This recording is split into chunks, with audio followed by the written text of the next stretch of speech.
Kürt meselesi туралы дейді.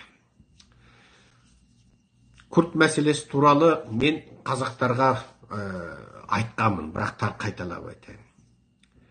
Kürt meselesi Европа мен Американың Түркияны кеңірдіктен қысу үшін жасаған мәселесі. Қысқасы, түріктің кеңірдегін қысып отыруға арналған мәселе. Ол батыс елдеріне Түркияны кез келген уақытта келіссөз үстеліне отырғызу үшін жасаған бір саяси ойын ғана. Күртті Америка мен Еуропаның қолдағанына бір ғасыр болды, бірақ күрттер тәуелсіздік ала алған жоқ. Бейне Тибетті батыс 70 жылдан бері қолдап, бірақ Тибет тәуелсіздік алған былай тұрсын, Тибеттің қанша миллион халқы өлді, батыс тек Қытайды айыптаумен ғана келе жатыр, оларды құтқара алған жоқ. Далай-ламаны әспеттеп Нобель бейбітшілік сыйлығына дейін берді. Далай-лама шетелдерге шыққанда президенттер қызыл кілем жайып ұшақтан күтіп алады. Сол Далай-ламаға Нобельді берді, қолдады, ақпаратты қолдау көрсетті, халықарадағы беруге тиісті саяси атақтың бәрін берді, бірақ оның халқы миллиондап қырылып жатқанда ешкім барып бір Тибетті не жарым Тибетті құтқара алған жоқ. Күрт мәселесі де сондай. Мен халқыма бір нәрсені қайталап айтам. Құтқарушы Құдай жер бетіне түсіп сені құтқармайды. Батыста сондай. Бұл жерде мәңгілік дос жоқ, мәңгілік жау жоқ, мәңгілік мүдде бар дейтін принцип өмір сүреді.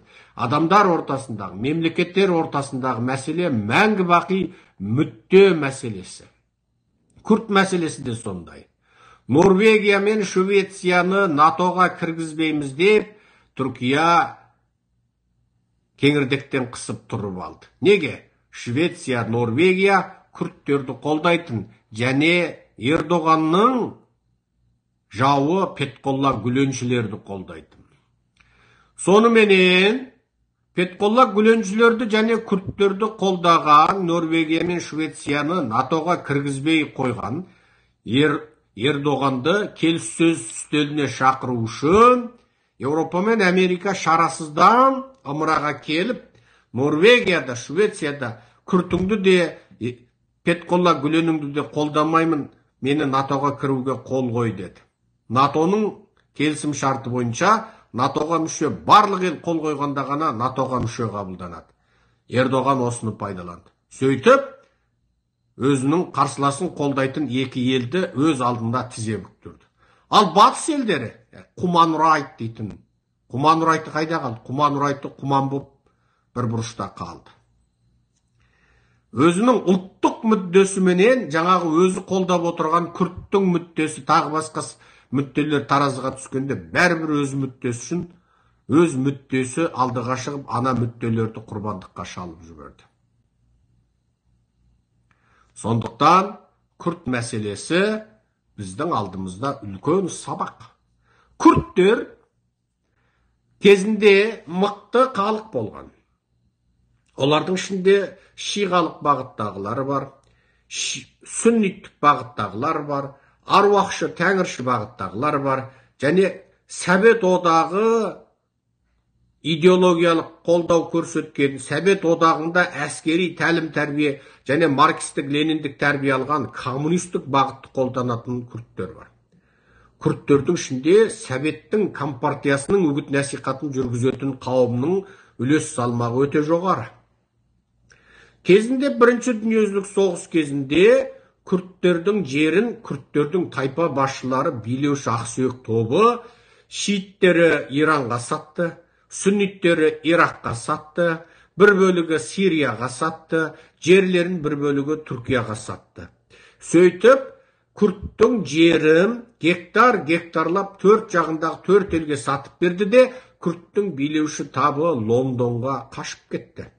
Қазіргі Лондонда жүрген өңдері тым ақ емес, ақшылданған, бірақ күрттердің қоңырқай қойып шыққан қарашай сияқты өңіне қарағанда ақшылданған, бірақ Лондонның күн көрмеген, бұлтты жаңағы жағдайда өскен жаңағы аққұба өңдеріне қарағанда қоюлау реңді, бірақ мұрындары қоңқақ, мына қошқар тұмсық мұрынды бір ғажайып ағылшындар бар. Олар таза Лондон акцентпен сөйлейді. Оларда Лондонның жаңағы ескі ғимараттары, дәу микрорайондар бар. Әлі сол микрорайондарда тұрады.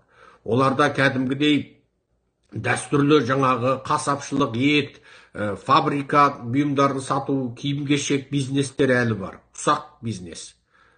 Осылар күрттердің тұқымдары. Бірақ бұл күрттің ақсүйектері Лондонға қашып барып, ағылшынның қатындарын алып, содан бала таптырып, бірақ бәрібір сол өздерінің діни нанымдарында қалып, өздері кішкентай бір small community болып өмір сүріп отыр. Бірақ ағылшындасып кетті. Сириядағы күрт қарулы күштері ол әлі соғысып жатыр.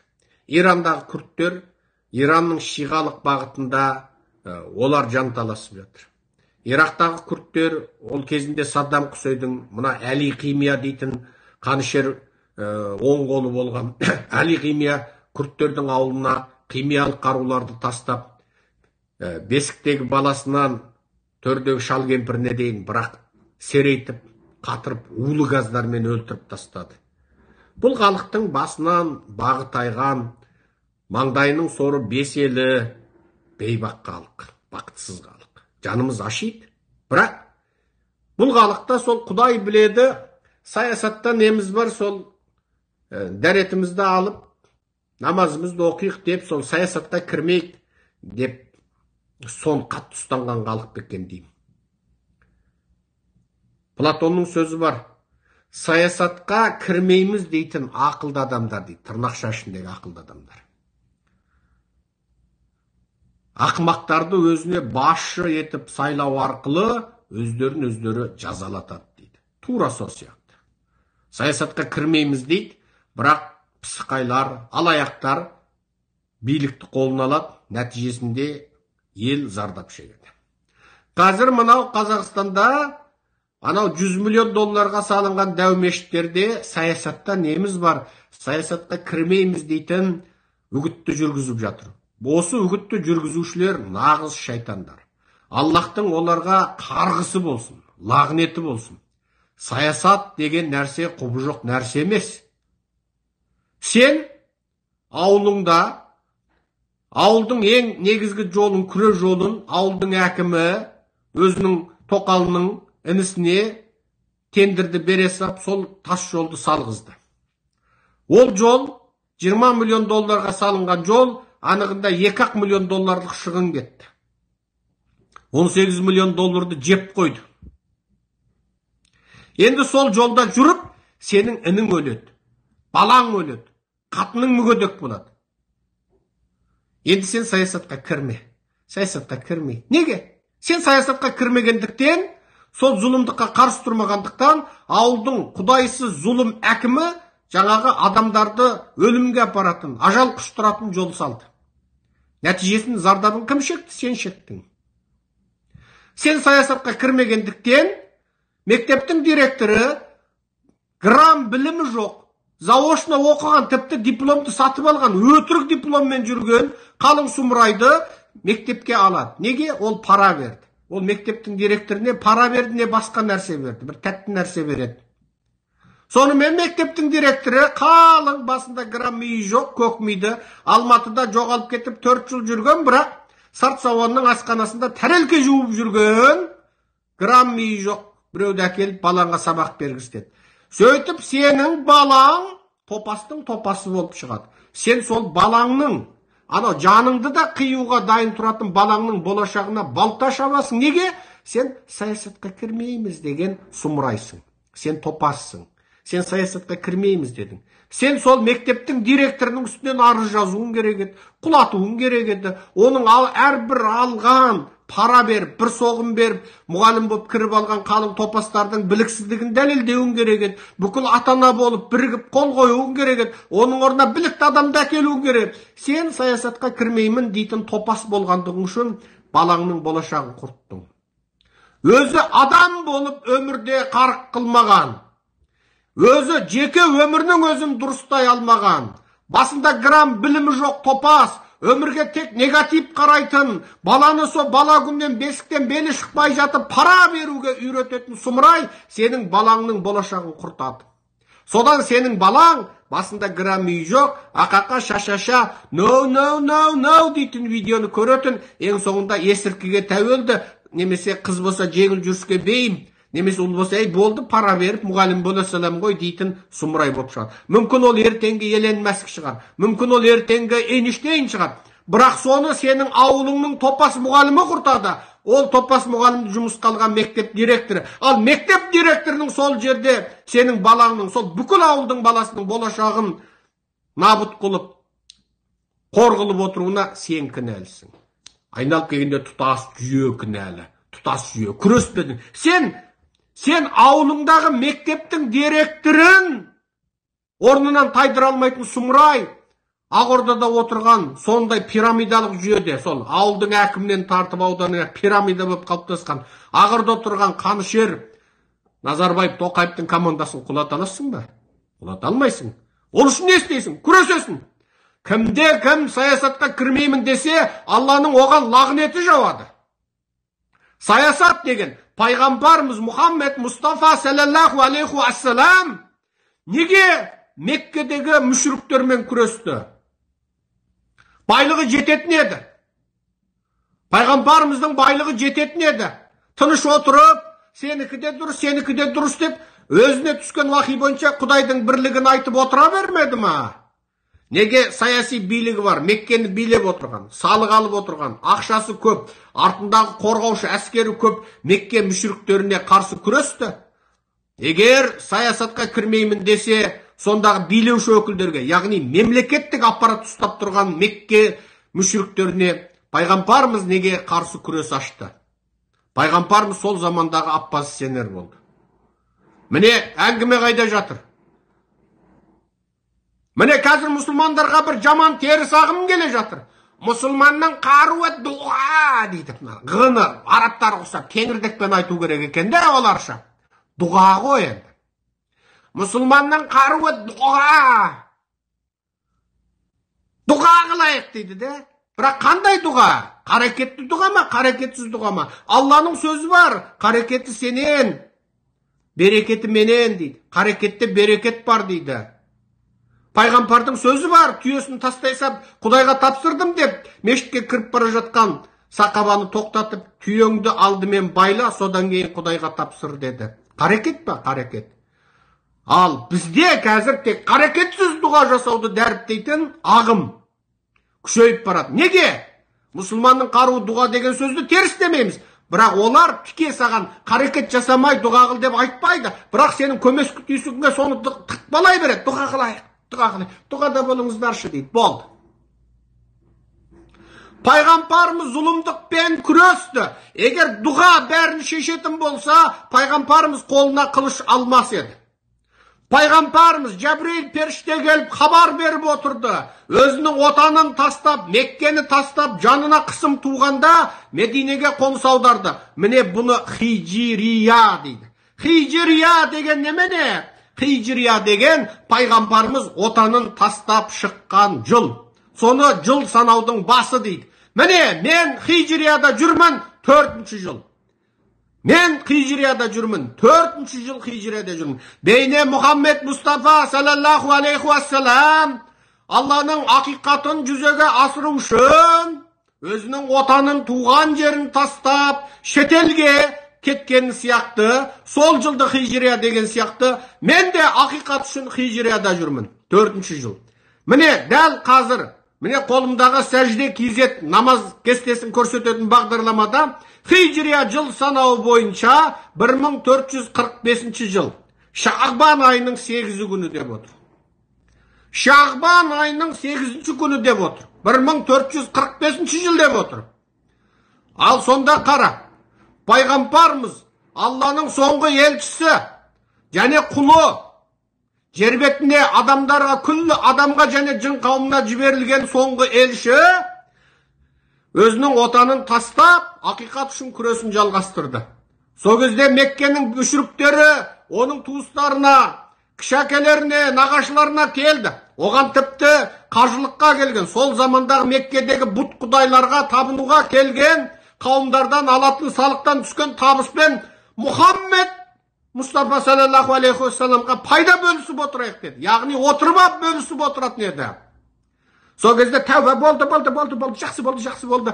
4 жеңгелерім туып жатыр, тәуба деп шүкірбай болып отыра қалмады ма? Неге күресті? Неге отанын тастап қашуға мәжбүр болды? Осыны біліңдер, пайғамбарымыздың өмірі бізге үлгі ма? Үлгі. Біз барлық нәрседе пайғамбарға еліктейміз ба? Еліктейміз. Оны не деп атаймыз? Сүннет дейміз. Ендеше неге ақиқат үшін күреспейміз? Пайғамбарымыздың бір аты не еді? Шыншыл еді. Мұхаммед айтыпты десе, шыншыл Мұхаммед айтты ма дейтін еді. Ол кісінің сөзі Мұхаммед айтыпты десе, Мұхаммед Мұстафа саллаллаху алейхи уассалам айтыпты десе, тіпті ол кісіге пайғамбарлық түспей тұрып, ол кісіге 40 жасында келді, пайғамбарлық түспей тұрып, ол кісінің шыншыл деген аты болған. Сонда осы кісі ақиқат үшін күресті ма? Ендеше пайғамбарымыздың өмірін өзіне үлгі қылатын, жарқын сабақ қылатын мұсылман неге пайғамбарымыздың шыншылдығынан үйренбейміз? Неге ақиқат үшін күреспейміз? Ақиқат үшін күресіп, отанын тастап шетелге кетуге мәжбүр болды. Ол кезде Медине шетел болатын. Тілі де бөлек болатын. Дәстүрі де бөлек болатын. Қазір бір Саудияның 2 қаласы болғанмен, ол заманда олар бөлек ел болған. Енді осыдан барып, мынау саясатқа кірмеңдер дейтін сұмырайлардың қаншалықты дәрежеде біздің дінімізді бұзып жатқандығын, мына Араб императорлар, Осман Түркі кезіндегі императорлардың қасындағы уағыз шұбайып, лаббай бегім деп жүрген сол дін бұзарлардың ұрпақтан ұрпаққа жеткізген, ең соңында қыңырайып, қисайып кеткен дінді үгіттеп отырғанын білуге болады. Міне, әңгіме қайда жатыр? Пайғамбарымыз күресті. Иса пайғамбар сол замандағы әлемдегі ең күшті империя Рим империясына қарсы күресті. Мұса пайғамбар сол заманда күллі адамзаттың ең қуатты империясы Перғауынның империясына қарсы күресті. Міне, пайғамбарлардың біздегі 3 ірі пайғамбар: Мұса пайғамбар, Иса пайғамбар, Мұхаммед Мұстафа саллаллаху алейхи уассалам пайғамбарымыз үшеуі де күрескер болды, үшеуі де саясатқа кірді, үшеуі де Аппас сенер болды. Сондықтан мына саясатқа кірмейміз дейтіндер дін бұзарлар. Сосын тек дұға жасайық деп, әрине қарекетсіз қылыңдар деп ашық айта алмайды. Өйтсе біледі, ел біліп қояды. Олар жасырын түрде сенің көмескі түйсігіңе, миыңа, пат сознанияңа тықпалайды, укол салады, тығады жан жақтан. Дұға қылайық, дұға, мұсылманның қаруы дұға деген дейді. Міне, сөйтіп халықты улайды. Зұлымдық болғанда мұсылман бірінші қарекетімен күрессін деген. Бұл шариғи сөз.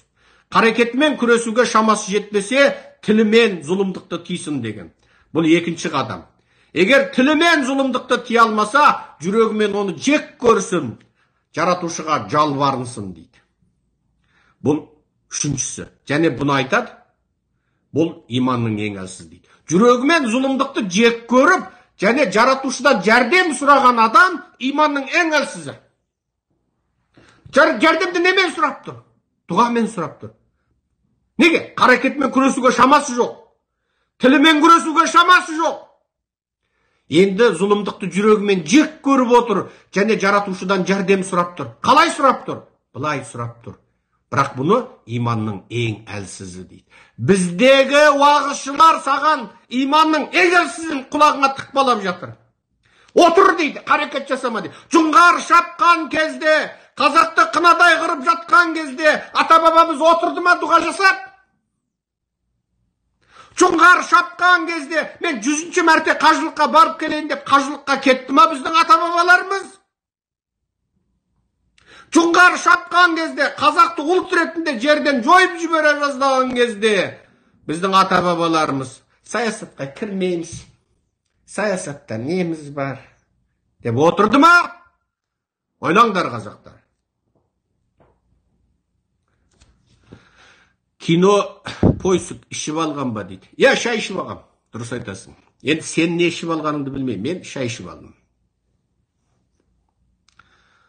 Аман жүр дейді, Серікжан дейді. Ай, рахмет, сіз де аман жүріңіз.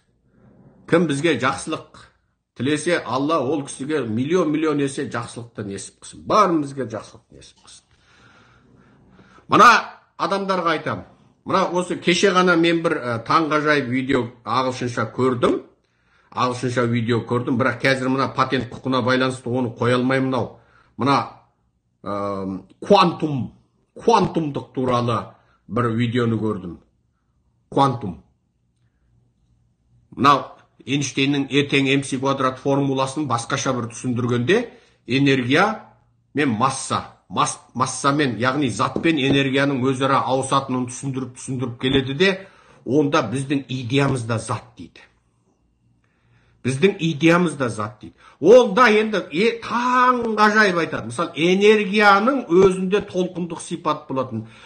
Сәуленің өзі әрі энергия, әрі жарықтық сипат, әрі партиклдық бөлшектік сипат, әрі толқындық сипат болатын. Ал оның кез келген уақытта кәдімгі қолға ұстауға болатын, затқа айналатын. Энергияның өзі зат екенін, заттың өзі энергия екенін айтып келіп, масса, зат, яғни материяның өзі идеяның өзі материя. Егер сен миыңда жақсы нәрсе ойласаң, өміріңде жақсы нәрсе боладыны Эйнштейннің формуласымен дәлелдейді ғой. Сенің миыңдағы заттар дейді, ана бөлшектер, әрбір атомдық бөлшек, сәуленің әрбір фотоны, ода толқындық қасиет болады, және заттық бөлшектік қасиет болады дейді. Көрдіңіз ба? Не? Ал осы дейді, біздің идеяларымыз да солай дейді. Ойлаңызшы. Енді ол өте күрделі бір физикалық нәрселерді айтып кетті. Мен оны бір жазбасам, аудиомен түсіндіре алмаймын. Сондықтан адамдар жүректе не болады? Ауыздан сол шығады. Жүрегіңде ақиқат жоқ, аузыңнан тек зұлым сөз шығады. Ал біздің жүрегімізге де, миымызға да тек қазаққа көмектесуді, әрбір жылаған жетімнің көз жасын сүртуді, жесірдің мұңдасы болуды жазғандықтан, әрбір еңіреген жылаған қазақты құтқаруды жазғандықтан, біздің ойымызда тек оң энергия. Біз зұлымдықты көргенде басымыздан бақайшымызға дейін қарсы тұрып кетеміз. Ал сіз үнсіз отырушы, және сол зұлымдықты жақтап отырушы, өсек айтушы, қыжыртып отырушы, бос сөз айтушы, айдалада танымайсың, анау бетпақдаланың бір құмында отырып, мына Америкадағы қазаққа идеологиялық ағарту жасап отырған мені жамандап өсектеп отырсың. Сенің өмірің жақсы бола ма? Жақсы болмайды. Неге? Сөз заттанады, зат сөзге айналады. Энергия массаға айналады, масса энергия айналады. Шындық осы.